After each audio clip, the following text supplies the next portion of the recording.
35절부터 38절까지 같이 읽겠습니다. 너희는 넉 달이 지나야 추수할 때가 이르지 아니하느냐. 그러나 나는 너희에게 이르노니 너희 눈을 들어 밭을 보라. 희어져 추수하게 되었도다.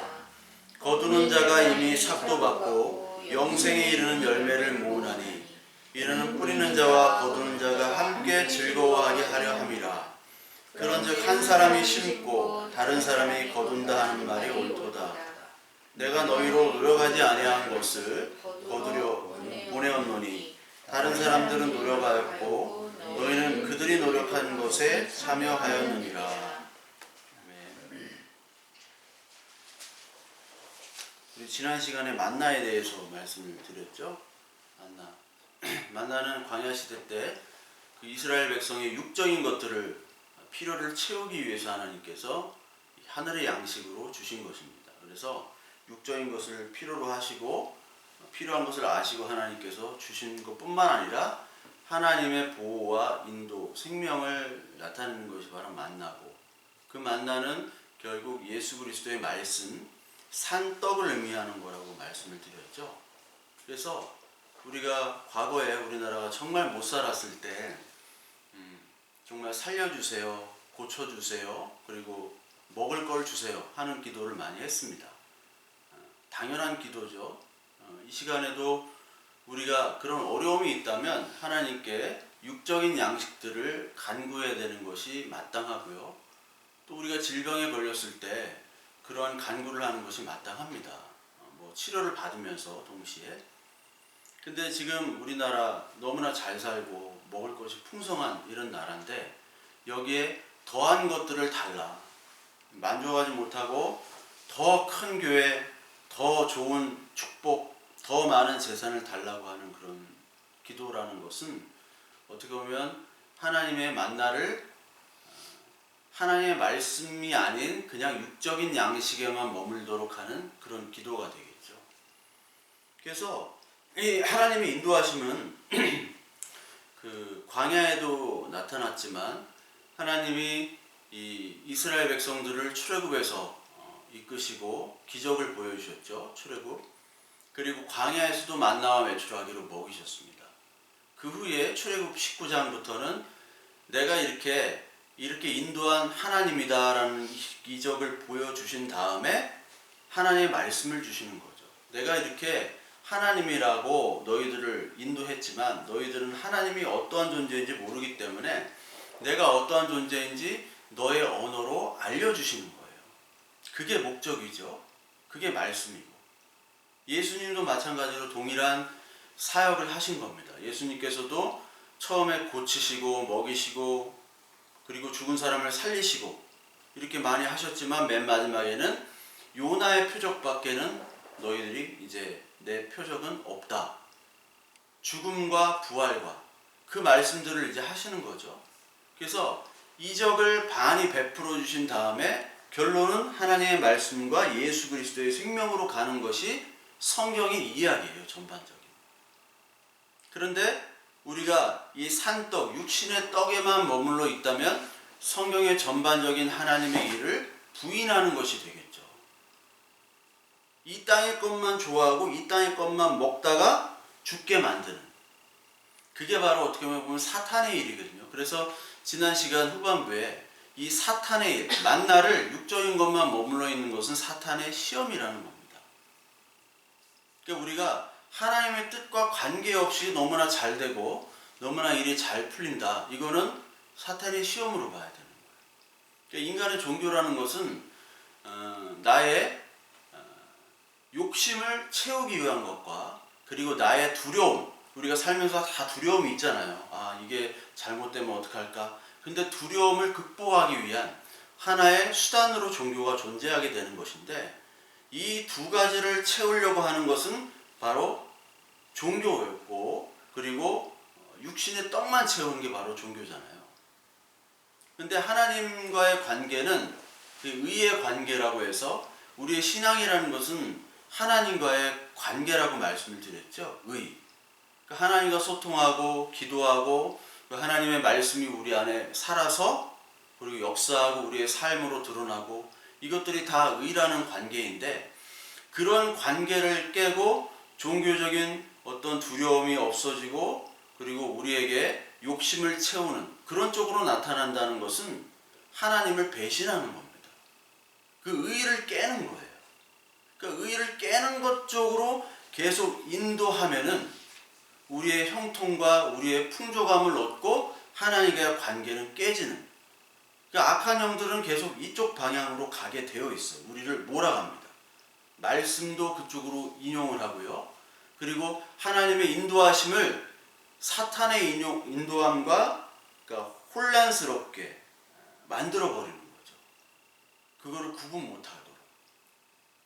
그래서 지난 시간에 여기 그 음행의 포도주로 취했다라는 게 계시록 17장의 말씀처럼 우리가 뭐 음행이라는 게 특별한 어떤 것으로 다가오는 것이 아니라 하나님의 인도처럼 다가오는 경우가 대부분인 겁니다.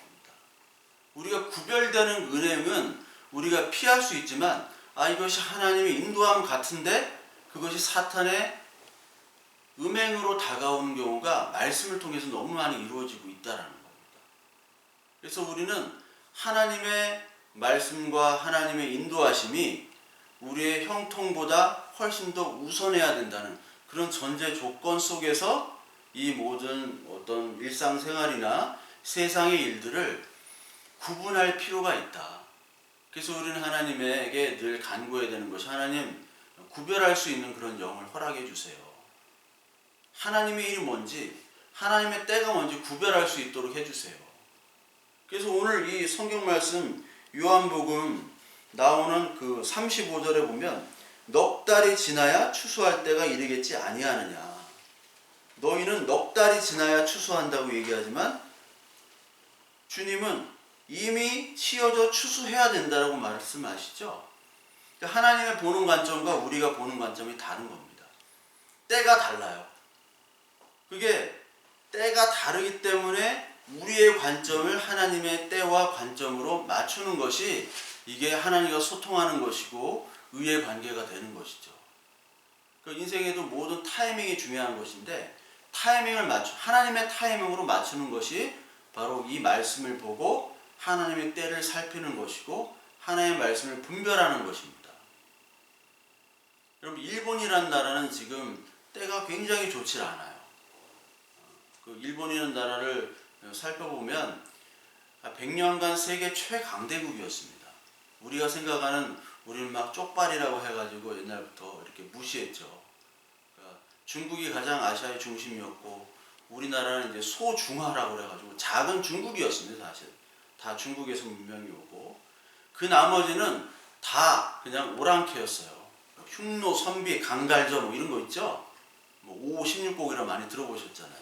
게다가 오랑캐, 거기에 일본도 이제 바깥에 오랑캐로 외부로 이제 다 소속이 되어 있는 그런 나라였는데, 일본이 이제 메이지 유신 이후에 문화적으로, 경제적으로, 산업적으로 세계 최강국이 됩니다. 이미 문화적으로는 19세기 인상파 화가들에게 일본 판화는 유행이었고, 특히 모네나 뭐 고갱이나 고 이런 사람들이 가장 살고 싶어하는 나라가 일본이었어요. 저길 가면 천국일 텐데. 그 나라가 바로 일본이었습니다. 19세기 말에. 그러다가 이제 2차 대전 때, 여러분 2차 대전 때 항공모함 12척이 있었습니다. 일본이. 미국보다 훨씬 많았어요. 전함 야마토라고 많이 있죠. 만화도 우주전함 야마토. 이 야마토라는 전함이 그때 가장 큰 거였고, 야마토 정권을 떠올리면서 4세기 때. 그러니까 일본은 그러다가 이제 패망했지만 6.25 특수 그리고 월남전 특수로 다시 세계 최강의 지위를 얻게 되죠. 애니메이션, 문화, 전기, 전자. 그러다가 지금은 처참하게 됐죠. 80년대 말에 일본 증시가 미국 증시를 앞섰던 적이 있었습니다. 있을 수 없는 얘기고. 도쿄의 땅을 사면 미국을 다 살 정도에, 그러다가 부동산의 버블이 꺼지고, 지금은요 사실 일본이 보면은 처참해요. 우리는 카드만 쓰잖아요. 거의 현금을 안 씁니다. 그런데 일본은요 60% 이상이 현금을 씁니다. 이 가게에도 이 카드 계산기가 없는 데가 많아요. 그리고 전산화 시스템이 되지 않았어요. 도장 찍는 문화고, 우리가 인감 증명, 인감을 많이 떼는데 그게 일본 문화입니다. 일본하고 우리만 인감이 있어요. 외국은 인감이라는 문화가 없어요. 다 일본에서 우리에게 다 넘어왔기 때문에. 근데 제조업 기반에서는 일본이 이제 최고지만, 이제 IT, 정보, 인공지능 쪽으로 가면 일본은 이제 굉장히 좀 어둡다, 전망이. 그래서 때를 잘못 탔다라고 얘기하는 사람들이 많다라는 거예요. 그 내연기관차로는 도요타를 현대가 절대로 이길 수가 없습니다. 근데 전기차로 가면은 도요타는 현대를 이기기 힘들어요. 그래서 애플이 현대 기아로 선택을 한 것이, 현대 기아차가 뭐 잘 만들어서 그런 것이 아니라, 이 전기차는 이제 앞으로 인공지능차가 되니까 인공지능 시스템에서는 제조업 같은 완벽 시스템이 맞는 것이 아니라 어떻게 보면 대충 해야 돼요. 대충 만든 다음에 내가 못하는 거는 딴 데로 다 이거 호환을 해서 붙이고, 그리고 유행이 지나면 다시 교체하고 다시 바꿀 수 있는, 너무 완벽하게 세팅을 하면요 그거를 다 뜯어낼 수가 없어요. 그래서 지금 시대는요 대충 해야 돼요. 그게 대충 빨리, 그리고 빨리 바꿀 수 있는 그 나라가, 유일한 나라가 한국입니다. 그리고 중국이에요. 예전에는 미국과 독일과 일본이 최고였지만 지금은 한중 미 싸움입니다. 한국, 미국, 중국이 이제 싸움이 되는 거예요. 일본은 바뀌지 않는 시스템이에요. 때가 왔음에도 절대로 바꾸질 않아요. 일본은. 그래서 IT나 정보나 앞으로 이제 블록체인하고 인공지능이 서로 사실 개념이 상호 보완 시스템인데, 이 블록체인이 인공지능화가 되고 인공지능이 블록체인화가 됩니다. 앞으로. 그리고 지금 비트코인이 좀 그렇지만 비트코인이나 이더리움 같은 그런 암호화폐 같은 것들이 그냥 암호화폐뿐만 아니라 경제 활성화가 돼가지고 앞으로 그럴 가능성이 충분합니다.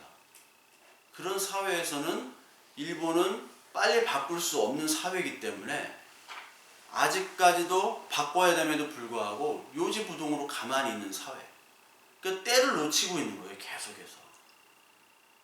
사회가 그렇죠.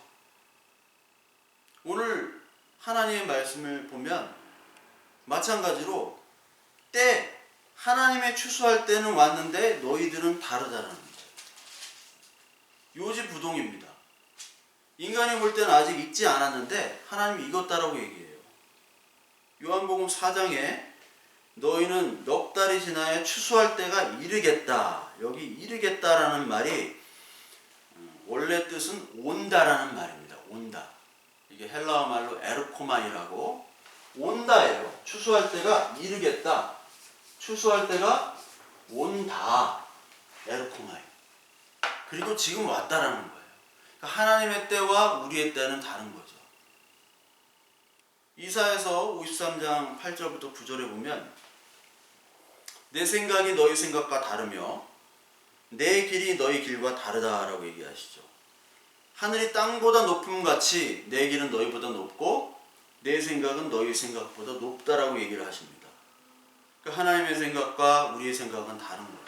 하나님의 때와 우리의 때는 다른 겁니다. 민수기 23장 19절에 보면 하나님은 사람이 아니시니 거짓말을 하지 아니하시고 인생이 아니시니 후회가 없으시도다. 우리는 후회하면서 늘 살잖아요. 하나님은 하나님의 때, 하나님의 방법은 하나님 후회가 없으시기 때문에 오늘 이 시간에도 하나님이 일을 하시고 현재나 미래나 과거나 똑같이 하나님 변함없이 일을 하고 계신 겁니다. 근데 우리는 이랬다 저랬다 바뀌면서 이 때가 지나도 하나님의 때를 바로 보지 못하고 우리의 때로만 모든 생각들을 하고 있죠. 그러니까 뭐 헬라 문화권도 그렇고 이 하나님은 이 현재형, 완성형, 그리고 영원성이기 때문에 과거도 현재로 볼 수 있고요. 미래도 현재를 볼 수 있다고 말씀을 드렸죠. 우리는 과거와 현재와 미래, 이 공간에 갇혀 있잖아요. 우리가 미래를 볼 수가 없잖아요. 공간을 벗어나면 그 공간 속에서만 우리는 제한적으로 살 수밖에 없고 시공간의 제약을 받을 수밖에 없는데, 하나님은 그렇지 않으시죠. 하나님의 때와 우리의 때는 완전히 다릅니다. 그래서 마태복음 25장에도 이런 말씀이 있죠. 깨어있으라고 얘기하십니다. 마태복음 25장 12절에 보면, 대답하여 이르되 진실로 너에게 이르노니 내가 너희를 알지 못하노라 하였느니라. 그런즉 깨어있으라, 그날과 그때를 알지 못하느니라. 그러니까 주님이 오실 그날은, 그때를 우리는 알지를 못하는 겁니다. 그런데 주님이 재림하실 때는 우리는 알지 못하지만 주님은 이미 한 번 오셨잖아요. 오셨음에도 불구하고 이 유대인들은 아직까지 이 하나님 메시아를 기다리고 있어요. 알지를 못하는 거죠. 하나님이 이미 오셔가지고 하나님의 나라를 이미 우리 안에 뿌려놓으셨는데도 불구하고 유대인들은 아직까지 기다리는 겁니다. 그러니까 하나님의 일과 하나님의 때를 유대인들은 모르는 거죠. 왜 모를까요? 아까 초반에 말씀드렸듯이 인간은 종교성을 가지기 때문에, 유대인들은 메시아라는 것은 그 유대인 나라, 그리고 이스라엘의 완성, 다윗 왕국의 회복을 하는 분으로만 아는 거예요. 그렇기 때문에 이 메시아가 정치적인 메시아, 경제적인 메시아로 오셔야 되는데, 이 예전에 왔던 이 예수라는 사람은 메시아로서의 자격이 없는 거죠. 그리스도의 자격이 없어요. 왜? 십자가에 죽으셨으니까. 근데 주님은 분명히 하나님이 이 땅에 오셨다고 얘기를 하십니다. 마가복음 1장 14절에 보면, 요한이 잡힌 후 예수께서 갈릴리에 오셔서 하나님의 복음을 전파하여 이르시되 때가 찼고 하나님의 나라가 가까이 왔으니 회개하고 복음을 믿으라 하시더라. 여기서도 하나님의 때가 가까이 왔다. 에르코마이, 에르케타이, 현재형을 썼습니다. 그리고 회개하고 복음을 믿으라. 하나님이 이미 오셨습니다. 그리고 누가복음 4장 18절을 너무나 잘 하시는 말씀이죠. 4장 18절부터 19절까지 보면, 주의 성령이 내게 임하셨으니 이는 가난한 자에게 복음을 전하게 하시려고 내게 기름을 부으시고 나를 보내사 포로된 자에게 자유를, 눈먼 자에게 다시 보게 함을, 전파하여 눌린 자를 자유롭게 하고 주의 은혜의 해를 전파하게 하려 하심이라 하였더라. 이미 예수님께서 오셔서 메시아로 포로된 자, 그리고 자유를 주시고 눈먼 자에 다시 보게 하시고 눌린 자를 자유롭게 하시는 예수님이 이미 오셨다라고 얘기를 해요. 그래서 오늘 요한복음 이 4장에 이 밭을, 눈을 들어 밭을 보라고 하시죠. 눈을 들어 밭을 보라. 이미 추수할 때가 이르렀다라는 말은 내가 이미 추수하러 왔다라는 겁니다. 이미 내가 추수하러 왔기 때문에 지금 추수하는 거다라는 거예요. 너희들은 아직 추수하려면 멀었다. 예수님 이 메시아가 오시려면 아직 더 있어야 된다라고 생각하지만 내가 왔다라는 걸 보여주시죠. 그래서 밭이 이미 휘어졌다. 이 밭, 이 코라스라는 용어를 썼는데 헬라어로 이 밭이라는 건 동네, 들판, 밭 이런 걸로 씁니다. 이 밭이 3인칭 여성 복수형, 그러니까 여성 복수형이 밭인데, 땅이라는 것, 주로 땅은 그 헬라어나 그 서양 문화권에서는 성이 여성입니다. 여성. 그래서 여러분 오스트레일리아, 오스트리아, 리아로 끝나는 거 있죠? 이게 다 땅을 상징하는 거예요. 땅의 여신. 그러니까 여자로 상징하고, 어떻게 보면 이게 이 밭이라는 것은 우리의 하나님의 자녀들의 모임인 교회라고 할 수 있죠. 여자, 신부. 그래서 이 교회를, 하나님의 자녀들을 추수하러 오시는 겁니다. 근데 추수하러 이미 내가 왔기 때문에 추수할 때라는 거예요. 누가복음 16장 16절에 보면 요한의 때까지 율법과 선지자죠. 요한의 때까지. 그 누가복음 16장에 보시면 요한의 때가 나오고 그 다음에는 이제 하나님의 때가 나오는 거죠. 요한의 때. 율법과 선지자는 요한의 때요. 그부터는 하나님의 나라의 복음이 전파되어 사람마다 그리로 침입하느니라. 이런 말씀이 있어요. 여러분, 마지막 선지자는 요한입니다. 요한. 여기까지가 율법이에요. 율법의 때. 그러니까 예수님이 오셨으면은 이제 요한의 때는 이제 사라지죠. 그래서 요한은 예수님을 증거하다가 죽게 되죠. 그게 사명입니다. 그게 구약이에요. 여기까지 율법과 선지자가 끝이고 그 다음부터는 하나님의 나라의 복음이 전파되어 사람마다 그리로 침입하느니라. 예수님이 오셔서 이제 하나님의 나라의 복음이 전파되어 그리로 침입한다는 것이 어떻게 보면 추수입니다. 내가 이렇게 거들어 왔다. 준비해라. 내가 지금 왔다. 하나님의 나라가 이미 왔다라는 겁니다. 마태복음 12장 28절에 보시면 그러나 내가 하나님의 성령을 힘입어 귀신을 쫓아내는 것이면 하나님의 나라가 이미 너에게 임하였느니라. 자, 하나님의 나라가 임할 때 현상이 뭐냐면 귀신을 쫓아내는 것이 하나님의 나라가 임한 것이다 라고 얘기하시죠. 예수님께서 하신 일이 처음에 귀신 쫓아내는 일이었습니다. 밥 주고 귀신 쫓아내고 죽은 자 살리시고. 이거는 땅에서 있을 수 없는 얘기죠. 이 땅에서는 벌어질 수 없는 얘기지만 하나님 나라가 가능하다는 거예요. 하나님 나라에서는 가능하고 하나님이 오셨기 때문에 가능하다라는 겁니다. 이게 마태복음에서 얘기하고 이것이 히브리서 2장 14절에도 똑같이 얘기해요. 히브리서 2장 14절을 보면 자녀들은 혈과 육에 속했음에 그도 또한 같은 모양과 혈과 육을 지니심은 죽음을 통해 죽음의 세력을 잡은 자 곧 마귀를 멸하시며 이런 말씀이 있죠. 그러니까 마귀를 멸했다. 죽음의 상징인 그 마귀를 멸하고 그 마귀에 멸하는 것이 바로 예수 그리스도의 오심을 나타내는 거죠. 예수님께서 죽은 자를 살리시고 자기도 죽었다가 부활을 하는 것은 이 마귀의 죽음으로부터 사람들을 자유롭게 하고 죽으면서 생명을 주시고 예수님이 그것들을 보여주신 것을 얘기하는 겁니다. 그래서 하나님의 나라가 어디 있습니까? 할 때 예수님이 내가 지금 너희들과 같이 있고 내가 하는 말과 행동들 그리고 내가 일으킨 모든 역사들 귀신을 물리치고 죽은 자를 살리시는 것을 보면 이게 바로 하나님의 나라가 아니냐라고 말씀하는 겁니다. 하나님의 나라가 이미 임했다라는 거예요. 우리 누가복음 한번 볼까요? 누가복음 11장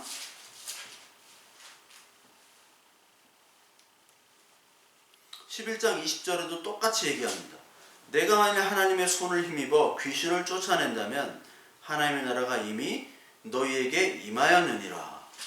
즉 하나님의 나라가 임하면 이 악한 사탄의 그 힘은 꺾이고 결박됐다라는 얘기예요. 그리고 시작하는 거예요. 그게 뭐냐면 21절부터 얘기합니다. 누가복음 11장 21절. 강한 자가 무장을 하고 자기 집을 지킬 때에는 그 소유가 안전하되 더 강한 자가 와서 그를 굴복시킬 때 그가 믿던 무장을 빼앗고 그의 재물을 나누느니라. 이 말씀이 그 마태복음에 나오는 그 세간에 들어가가지고 늑탈할 때 가장 강한 자를 묶어놓고 내가 늑탈하겠다라는 거거든요. 그게 뭐냐면 이 집안에 이 세상이라는 곳이 공중권세 잡은 이 사탄이 우리들을 꼭 잡고 있는데 그때 예수님이 그 메시아가 도적처럼 와가지고 도둑의 비유를 하시잖아요. 도둑처럼 와가지고 이 세간 잡혀있는 집에 잡혀있는 우리 성도들을 구출하기 위해서는 마귀부터 잡아놓는다는 거예요. 그 마귀부터 잡아보는 증거가 귀신을 쫓아내는 거고 죽은 자를 살리는 겁니다. 이 땅에서는 우리를 죽게 만드는 것이 바로 사탄의 일인데, 왜냐하면 죄를 그대로 갖게 하고 죄를 없애지 못하는 그 역할을 하기 때문에. 근데 예수님께서 와서 더 강한 자인 예수님이 굴복시켜가지고 무장을 빼앗는 거예요. 그 사탄의 무장을 빼앗고 그의 재물을 다 나누고, 그리고 하나님의 자녀들을 구출하는 얘기입니다. 이게 이미 창세기 3장 15절에 나왔죠. 창세기 3장 15절. 뱀의 머리를 박살낼 것이다. 그러나 뱀은 그 여자의 자손을, 후손을, 뒤꿈치를 상하게 할 것이다. 이게 십자가의 얘기잖아요. 다 잘 아시죠? 십자가의 얘기. 그러나 뱀의 머리가 박살이 났다는 거죠. 이게 예수님의 오심입니다. 예수님이 오셨음에도 불구하고 이거를 많은 사람들이 알지를 못하는 거죠. 계시록 20장 1절부터 3절에 보면 옛뱀을 잡아가지고 1000년 동안 결박을 한다는 얘기도 똑같은 얘기예요. 옛뱀을 잡아가지고 예수님의 초림과 재림 사이인 그 1000년 동안 잡아놓는 얘기가 계시록 20장에 나오죠. 20장 1절부터 3절까지. 여러분, 성경 구조를 계속 이렇게 얘기하는 것은 여러분들이 어떤 설교를 이렇게 들으라는 것보다도 이 하나님의 말씀을 여러분들이 예배 끝나고서 읽고 보고, 그리고 그것을 묵상할 때 하나님께서 이 말씀을 알려주시도록 제가 이렇게 전달하는 겁니다.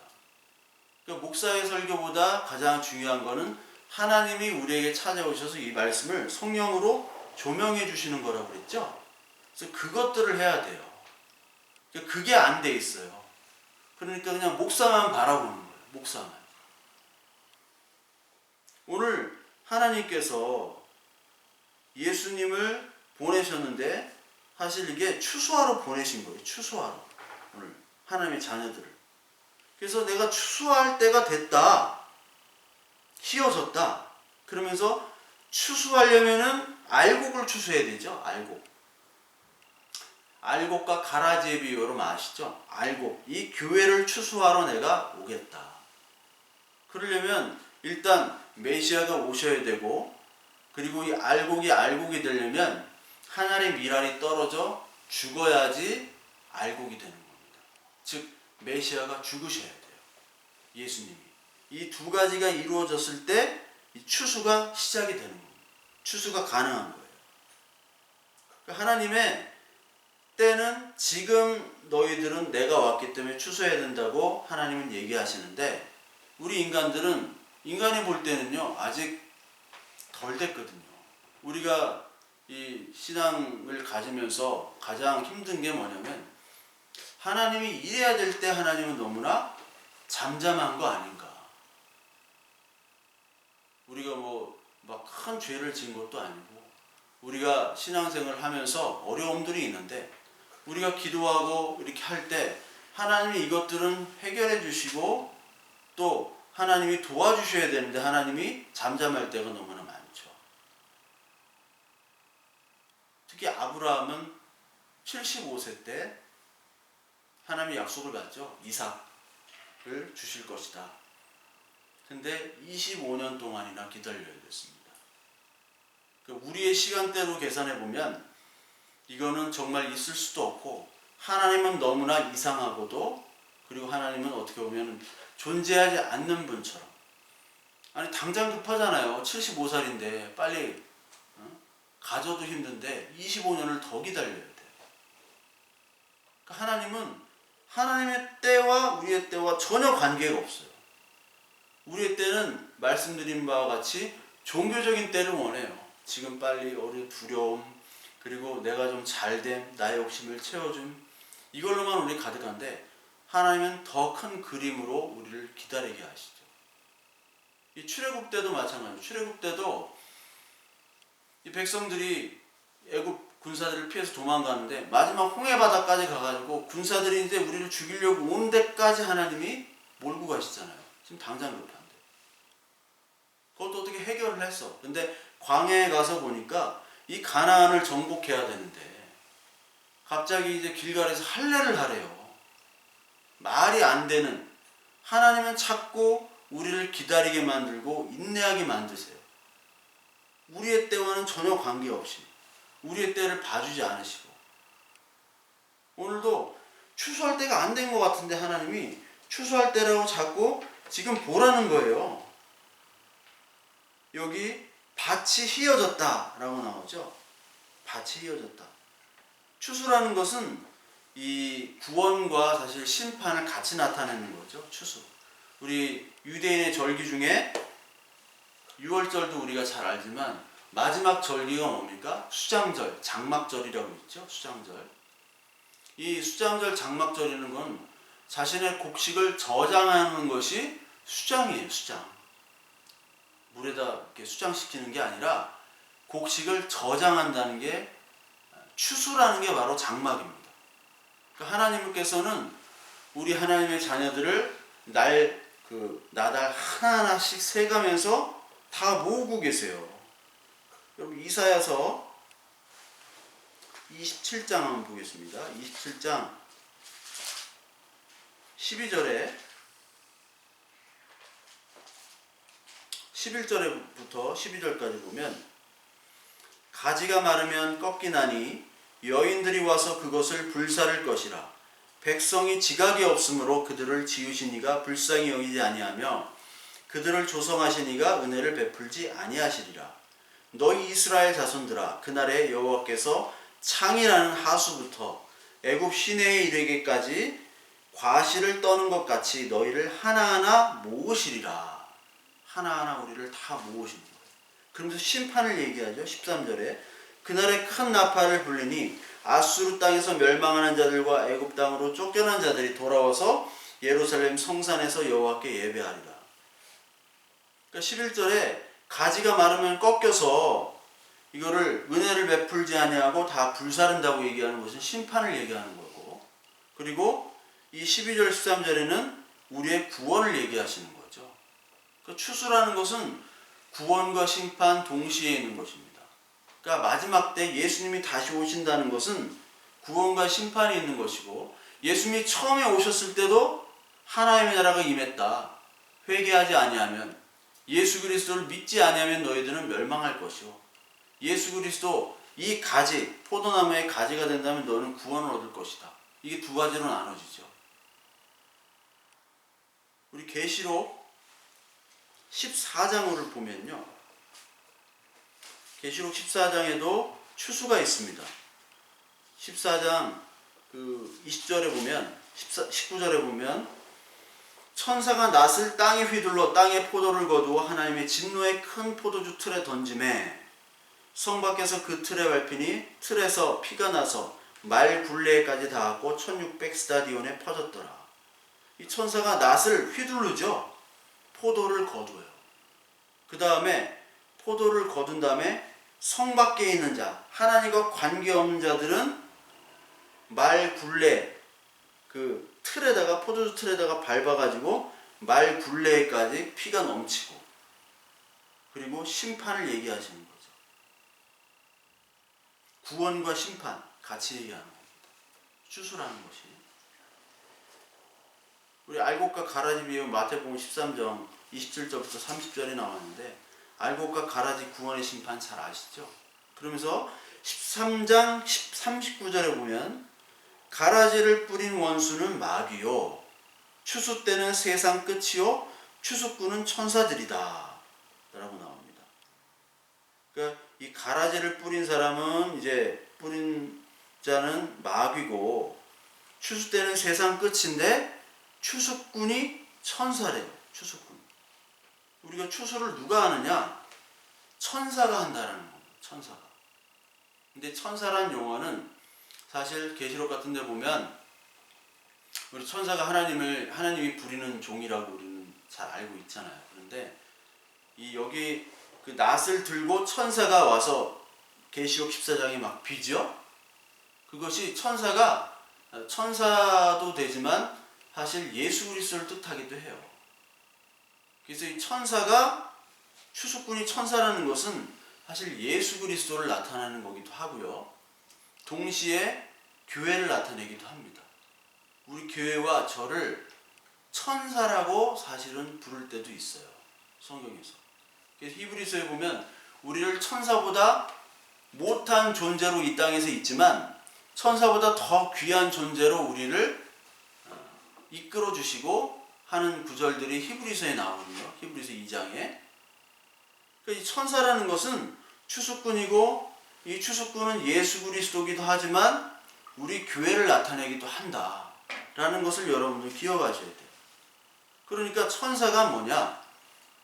추수꾼인데 그 추수꾼은 우리가 사실 이 양식을 추수하러 하나님께서 보내시지만 우리가 추수할 수 있는 유일한 근거, 원동력은 예수님께서 함께 하시기 때문에 우리가 전도도 할 수 있고 말씀을 전하는 것이죠.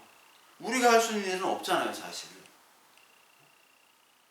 누가복음 10장 2절에 보면 추수할 것은 많되 일꾼은 적다라고 나오죠. 주인에게 일꾼을 보내주소서. 일꾼 너야.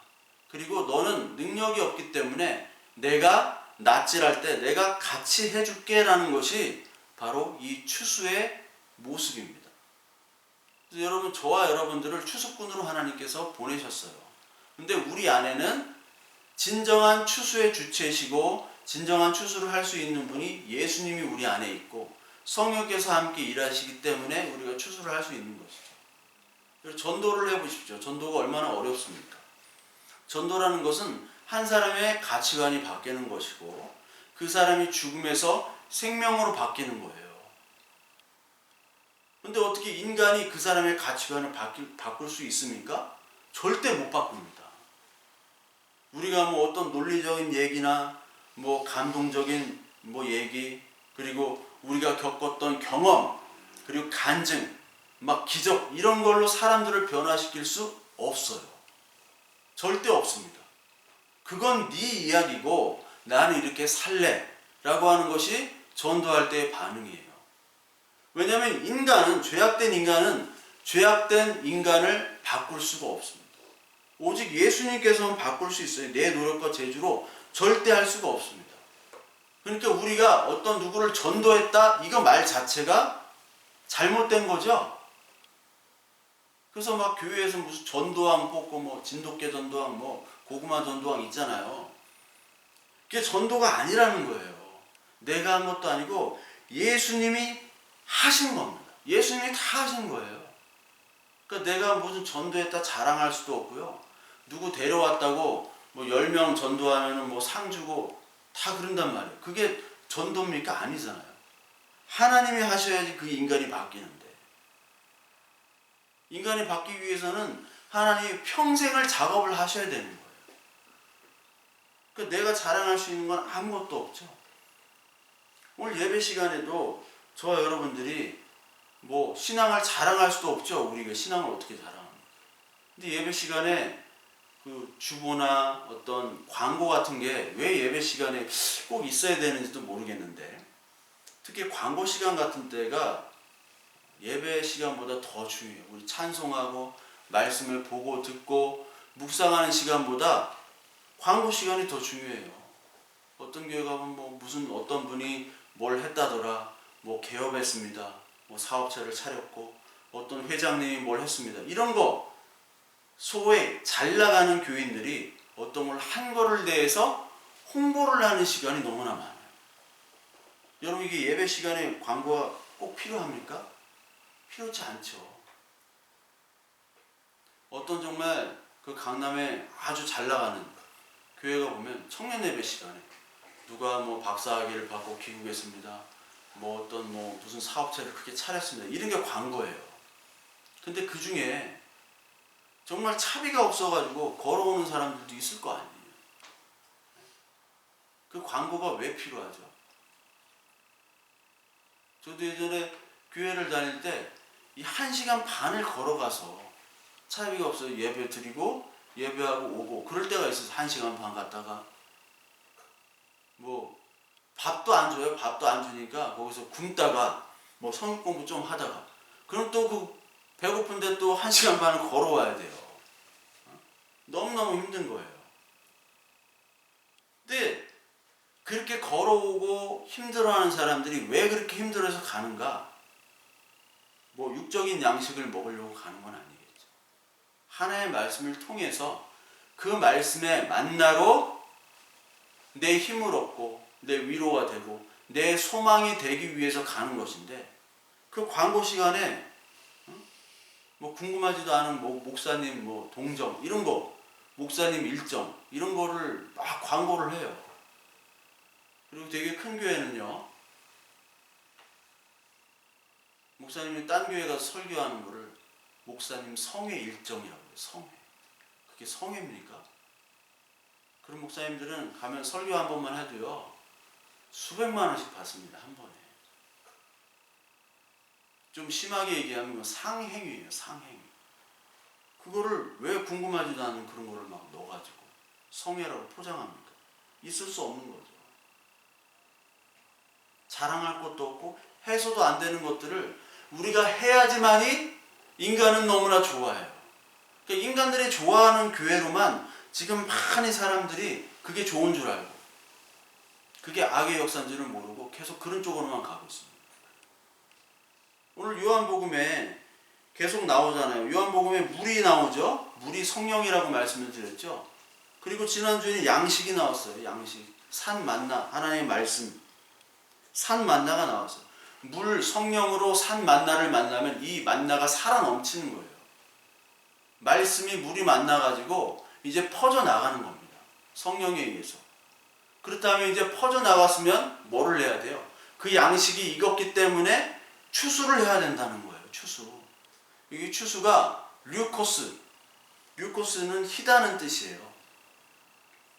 그래서 루키미아라고 백혈병이 나왔는데 여기서 류코스에서 희게 됐다. 여러분 그 계시록에 보면 계시록 2장에 흰 옷을 입어라 라고 나오죠. 흰 옷. 우리가 하나님 앞에 가려면 흰 옷, 예수 그리스도의 옷을 입어야 돼요. 예수님이 지금 얘기하시는 거예요. 네가 흰 옷을 입게 되었다. 휘어졌다. 이 밭 교회가 휘어졌으니까 내가 추수를 한다라는 얘기예요. 그러면서 36절에 거두는 자가 이미 삭도 받고 영생에 이르는 열매를 모은다. 예수님이 열매를 모으죠. 이는 뿌리는 자와 거두는 자가 함께 즐거워하려 함이라. 거두는 자가 이미 삭도 받았고 영생에 이르는 열매. 우리가 지금 추수하는 것들은 영생에 이르는 열매예요. 우리 요한복음 5장 21절을 보면 이는 죄가 사망 안에서 왕노릇한 것 같이 은혜도 또한 의로 말미암아 왕노릇하여 우리 주 예수 그리스도로 말미암아 영생에 이르게 하려 함이라. 영생. 예수 그리스도는 영생에 이르는 열매를 주러 오셨습니다. 로마서 6장 22절에 보면요. 그러나 이제는 너희가 죄로부터 해방되고 하나님께 종이 되어 거룩함에 이르는 열매를 맺었으니 그 마지막은 영생이라. 거룩한 열매, 그리고 그 열매는 바로 영생이라고 얘기하죠. 그 영생에 이르는 열매를 하나님이 주시러 오신 거예요. 근데 영생에 이르는 열매는 어떻게 되냐? 부활이죠. 그 영생은 부활 아닙니까? 부활.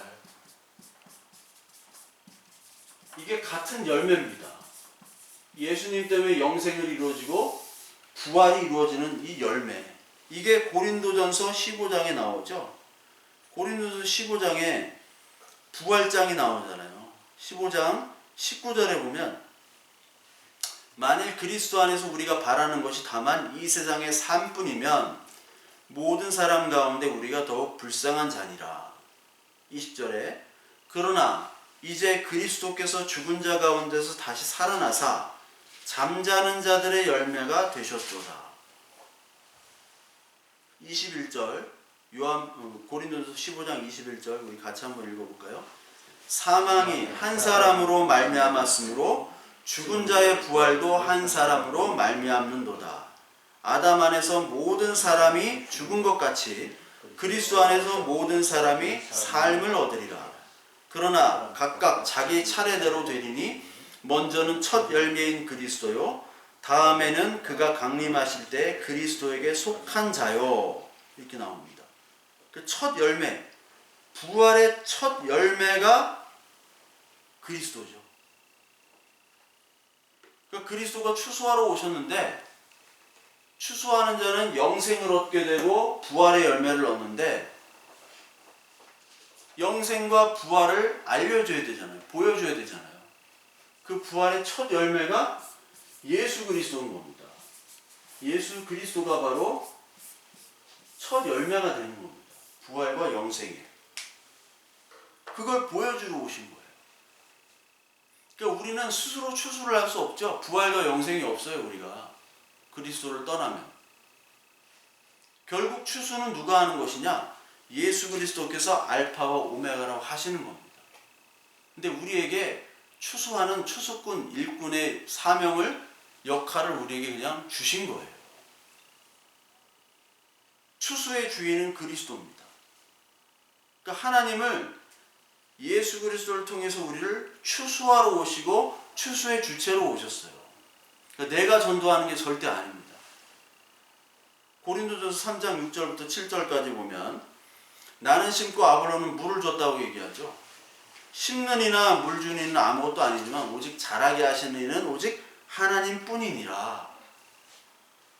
그러니까 우리는 이미 오늘 우리 요한복음 4장에 이 추수할 때 추수꾼들이 이제 추수하려면 돈을 받아야 되는데 여기 36절에 거두는 자가 이미 뭐를 받았대요? 삭도 받았다. 삭을 받았대요. 품삯을 받았다는 겁니다. 품삯을. 거두는 자가. 우리 품삯 받았습니까? 품삯을 받았죠. 예수님이 비유 중에 한 데나리온, 그 일꾼 품삯 비유가 있죠. 아침에 온 자나 저녁에 늦게 온 자나 다 한 싹, 일당 한 데나리온을 받았습니다. 로마 단위 데나리온, 그 하루 일당이 한 데나리온인데 그 한 데나리온을 똑같이 준다는 거예요. 여러분, 만나라는 게 뭐죠? 우리가 계속 이제 만나 얘기를 하는데 만나라는 것은 일용할 양식, 하루치의 품삯을 얘기해요. 만나는. 즉 너희들은 오늘 하루 일용할 양식을 받았다. 만나는 예수 그리스도의 말씀, 예수님 자체를 얘기하는 거예요. 산떡. 너희들은 이미 산떡을 받았기 때문에 추수할 때 추수 네가 하는 거 아니잖아. 내가 하는 거잖아. 그러니까 내가 먼저 와서 더 달라, 2데나리온은 달라, 뭐 10데나리온은 달라, 말이 안 되는 거예요. 이미 너에게 하나의 만나씩 줬다는 겁니다. 즉 우리는 이미 구원을 받았고 이 품삯은 바로 죄의 삭신 사망인 사망을 없애주는 그 한 데나리온, 한 만나를 산떡 예수 그리스도를 상징하는 거예요. 삭은 받았죠. 그래서 우리가 뭐 이 땅에서 복을 받고 뭐 천국 가서 부끄러운 구원을 받지 않으려면, 정말 영광스러운 구원을 받으려면 이 땅에서도 열심히 전도하고 열심히 신앙생활하고 그래야지 하늘의 상급을 쌓는다라고 하는 그런 말도 안 되는 얘기를 우리들은 입으로 떠들고 있는 거예요. 잘못된 성경의 말씀도 아니죠. 잘못된 성경 어디에도 없는 걸 갖다가 우리의 상상 속에 있는 천당을 만들어 놓고 그거를 그냥 구전으로 퍼져나가고 있는 거예요. 구전으로. 상급이 있을 수가 없죠. 상급이. 급이 어디 있어요? 성경에 아무것도 없어요. 급은. 왜? 우리의 삭은 이미 받았고 뿌린 자나 거두는 자는 한 분, 예수 그리스도, 삼위 하나님 한 분이기 때문에. 그러면서 예수님 뭐라고 얘기하시냐면 뿌리는 자와 거두는 자가 함께 즐거워하려 함이라. 너희 이미 삭을 받았고 영생의 이름을 모으는 그 열매를 모으는 것이 뿌리는 자와 거두는 자가 함께 즐거워하게 되었다. 즐거워하게 하려고 이렇게 삭을 줬다라는 거예요. 똑같이 예수 그리스도라는 삭을. 이게 무슨 얘기냐? 하나님이 가장 기뻐하시는 게 뭘까요? 하나님이 가장 기뻐하는 거는 우리가 그리스도와 함께 있는 것, 함께 소통하고 그리고 그리스도 아니면 나는 아무것도 아닙니다. 이 고백을 가장 소중하게 여기는 거죠. 아버지 아니면 나는 아무것도 아닙니다. 아버지의 말씀 아니면 나는 양식이, 삼을 수 있는 양식이 아무것도 없어요. 예수님 말씀 양식 없으면 나는 죽습니다라는 고백이 가장 감사한 고백, 가장 귀한 고백이에요. 우리도 즐겁고 하나님도 즐거운 고백이 바로 그겁니다. 예수 그리스도의 말씀, 하나님의 은혜와 하나님의 능력만으로 있는 것, 이것이 하나님의 나라의 모습이죠. 이 계시록 4장 5장 보면요, 하나님 나라의 예배가 있습니다. 계시록 4장 5장에 하나님 나라의 예배를 보면 여기에 24장로가 나오죠. 장로. 24장로가 하늘 보좌에 있어요. 이 하늘 보좌는 주님만 있는 보좌예요. 거기를 이 24장로들을 앉혀놔요. 근데 24장로들이 자기에게 주어진 이 관을 하나님께 드리죠. 내가 쓸 관이 아닙니다.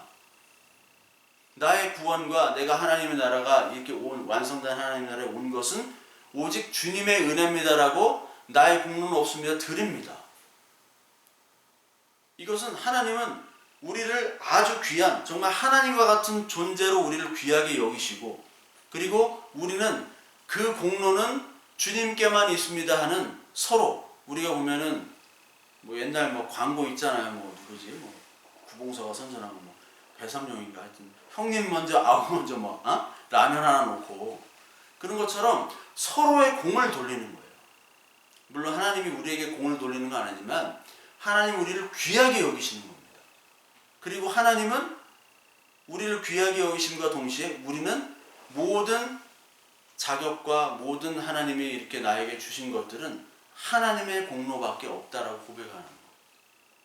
그래서 계시록 21장에 보면 2절부터 4절까지 하나님께서 우리의 눈물을 닦아주시잖아요. 우리가 뭐 그렇게 잘나고 아주 하나님 말씀에 막 순종해가지고 하나님 나라에 가는 게 아님에도 불구하고 하나님께서 너 그래 참 고생이 많았다. 이제 눈물을 흘리지 않을 거야. 눈물을 닦아주시는 그런 천국이 등장하는 거예요. 눈물을 닦아주시는 그 하나님. 그러나 우리는 모든 영광이 하나님께 있습니다. 이미 삭슬 받았습니다. 예수 그리스도 삭슬 받았습니다. 그것으로 만족합니다. 고린도서 15장 10절에 나의 나된 것은 모두 하나님의 은혜다.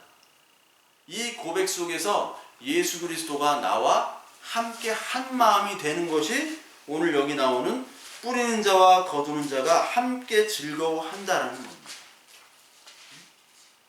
함께. 그러니까 우리가 예수 그리스도를 믿는 것, 그것은 이 모든 것들이 내가 한 것이 아니라 하나님이 하셨습니다라는 고백이죠. 창세기 45장 8절에 보면 요셉이 나를 보내신 이는 당신들이 아니요 하나님이시라. 요셉이 성실하고 열심히 하고 총리까지 했지만 내가 총리가 된 이유는 하나님이 나를 먼저 보내신 것 뿐이다라고 고백하는 거예요. 이 세상은 내가 열심히 해가지고 성실하고 노력해가지고 당신들이 나 팔았지만 내가 총리까지 돼가지고 내가 힘이 있으니까 내가 너희들을 용서하겠다. 이것이 세상의 정상이죠. 용서는 힘 있는 자가 하는 거잖아요.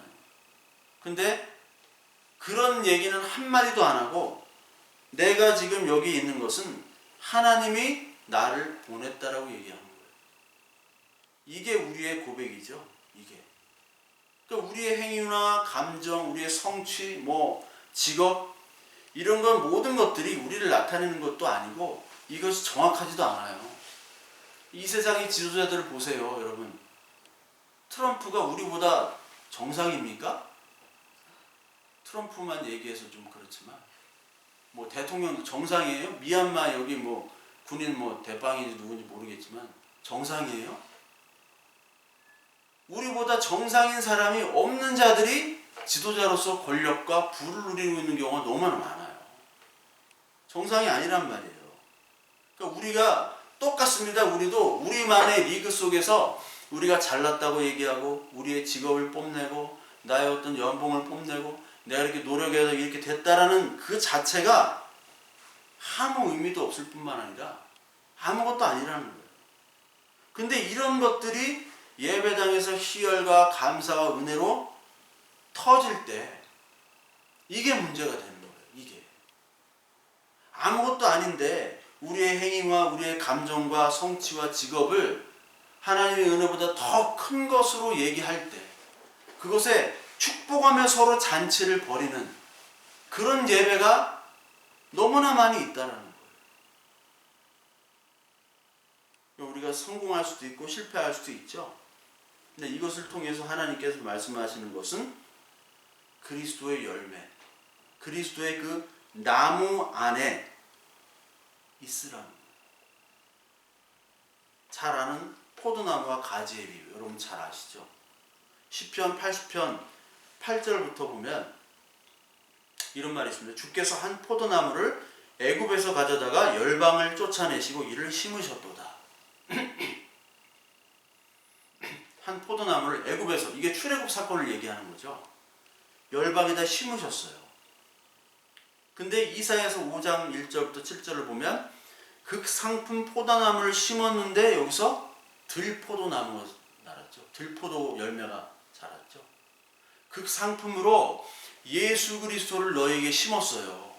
그래서 예수 그리스도의 나무로 자라게 했는데 어떻게 들포도가 심겨졌느냐. 들포도는 상품 가치가 없기 때문에 다 떨어져 가지고 발로 밟게 되죠. 자 죽게 되는 거예요. 그게 우리의 모습입니다. 그런데 이제 예수님이 찾아오셔서 요한복음 15장 4장 19절 15장 4절부터 9절에 보면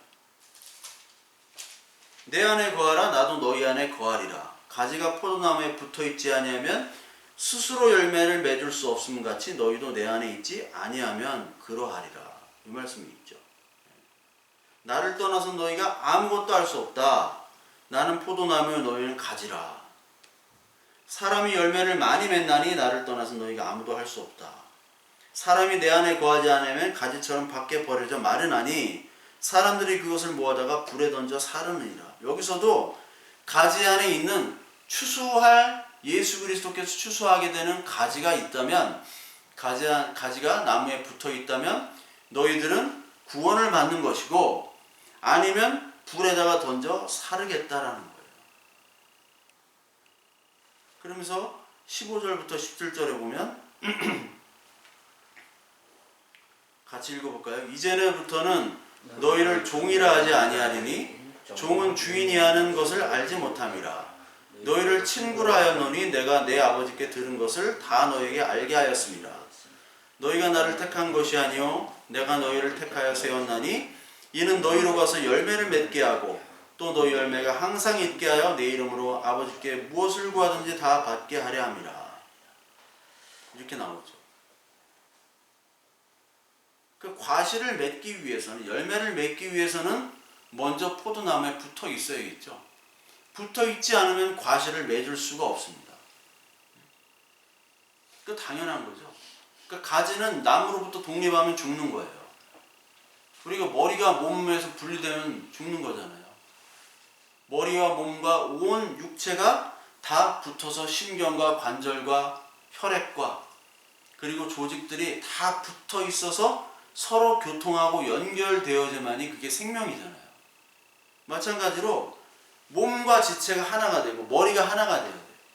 고린도전서에서 하나님의 몸 된 교회 그리고 머리 대신 예수 그리스도, 에베소에서 신랑과 신부의 비유, 그리고 요한복음 10장에 나오는 양과 목자 다 하나가 되어야 됩니다. 붙어야지 사는 사람들만이 이 교회로 채워져야 돼요. 이 세상은 하나님이 없어도 뭐 따로 떨어져도 나는 잘 먹고 잘 산다라고 하는 사람들은 이제 밖에 있는 사람들이고, 하나님의 씨를 뿌린 이 밭에 있는 이 교회의 이 사람들은 우리가 하나님이 없으면 나는 죽은 존재라고 고백하는 사람들로만 이루어져야 되는 거예요. 그러니까 교회가 나는 하나님 없으면 안 됩니다라고 할 수 있는 사람들이 누가 있어요? 주로 병에 걸리거나 주로 뭐 좀 생계가 힘들거나 이런 사람들이 하나님의 고백을 하는 경우들이 많이 있죠. 너무나 풍족하고 너무나 가진 것이 많으면 인간은 연약하기 때문에 하나님을 잘 고백할 수가 없어요. 그런데 이 조직 교회에는 그런 사람들이 조직을 운영하는 데는 전혀 도움이 되지 않습니다. 저도 경험을 해봤죠. 전혀 도움이 안 되는 사람들만 옵니다. 특히 개척교회는 다 그래요, 다. 정말 좀 괜찮은 직업, 좀 11조도 내고, 헌금도 좀 낼 수 있는 이런 사람들이 오면 참 좋겠는데, 오래 내가 도와줘야 돼. 밥을 먹어도 내가 내야 되고, 이런 사람들이 올 수밖에 없어요, 개척교회. 근데 예전에 좀 그래도 좀 직업 있는 사람이 왔으면 좋겠다 이런 생각했는데, 그게 잠깐이지만 조금만 지나면요, 이게 이런 사람들이 와야지 복된 교회구나라는 것을 하나님이 알려주시잖아요. 왜냐하면 이런 사람들은 하나님이 없으면 죽는 사람들이에요. 하나님이라도 있어야 돼. 아니면 자살할 사람들, 죽어야 될 사람들. 예수 그리스도를 믿으면서 교회에 출석하면서 열심히 출석하지만 지금 우울증에 정신병에 막 자살 충동이 이런 사람들이 부지기수입니다. 부지기수에 교회는 다녀요. 열심히 다니는데 맨날 죽어야 된다, 자살해야겠다, 외롭다, 힘들다. 그런 사람들이 너무 많잖아요. 왜 그럴까? 하나님께서 그런 사람들이 우리들에게 와서 우리는 정말 미약하지만 예수 그리스도의 말씀이 그들에게 들어가서 그들이 다시 하나님 아니면 안 됩니다라고 고백할 수밖에 없는 그런 꽉 찬 가라지가 아닌 알곡으로 꽉 차여진 그런 거룩한 열매, 부활의 열매, 그 첫 열매신 예수 그리스도를 바라볼 수밖에 없는 그 사람들로 만들어지는 것이 바로 교회입니다. 그런 교회일 때 하나님께서 가장 기뻐하시는 거예요. 오늘 그 말씀 속에서 이제 오늘 이 말씀이 하나님께서 오늘 추수하러 오셨죠? 추수하러 오시고 그 추수의 주체는 예수님입니다. 그 추수하러 오신 예수님께서 오늘도 너와 내가 함께 하겠다. 너는 아무것도 아니지만 내가 너와 함께 할 때 하나님의 말씀을 전할 때 하나님의 이적과 기적으로 그들을 이끄시고 그들을 하나님의 복음의 자녀로 만드시는 그런 것들을 우리가 볼 수 있도록 하나님께서 해주실 것이고요. 우리 주변에 있는 많은 사람들 사실 다 추수받아야 될 사람들이죠.